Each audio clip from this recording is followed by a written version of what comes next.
ఇవాళ రేవంత్ రెడ్డి గారు ఒక సినిమా థియేటర్ ఓపెనింగ్ పోతున్నారు. పోనీ మంచిదే. రేవంత్ రెడ్డి మరి పోతున్నాం అశోక్ నగర్, కానీ మరి ఎలక్షన్ల ముందు అదే అశోక్ నగర్ లో సెంట్రల్ లైబ్రరీకి పోయినావు, యాదుకుందా? నువ్వు రాహుల్ గాంధీ కలిసి అశోక్ నగర్ లో ఆ సినిమా టాకీస్ పక్కకే సెంట్రల్ లైబ్రరీ ఉంటుంది. అక్కడ మెట్ల మీద కూర్చొని బిడ్డ మాకు గవర్నమెంట్ ఎక్స్పెక్ట్ చేయి, మా గవర్నమెంట్ వస్తే కాంగ్రెస్ ప్రభుత్వం రాగానే 2 లక్షల ఉద్యోగాలు ఒకటే ఏడాది ఇస్తా అని మాట ఇచ్చిచ్చినావు. మరి ఒక్కసారి పోయిరారా అందాక? పోయి ఏం చేసినావో, వాళ్ళకి ఇచ్చిన మాట ఏందో ఒక్కసారి మాట్లాడు.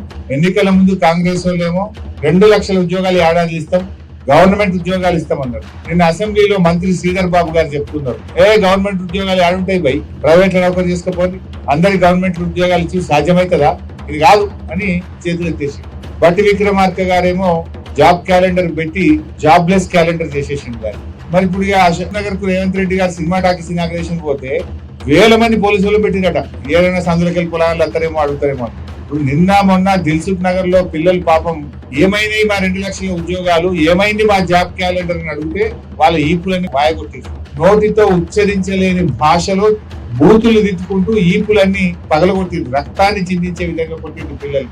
ఇప్పుడేమో ఈయన అశోక్ నగర్ పోయి సినిమా టాకీస్ ఇనాగ్రేషన్ చేస్తారు. నేను రేవంత్ రెడ్డి డిమాండ్ చేస్తున్నా, నువ్వు ఇనాగ్రేషన్ చేసే సినిమా థియేటర్ పక్కనే అశోక్ నగర్ సెంట్రల్ లైబ్రరీ ఉంది.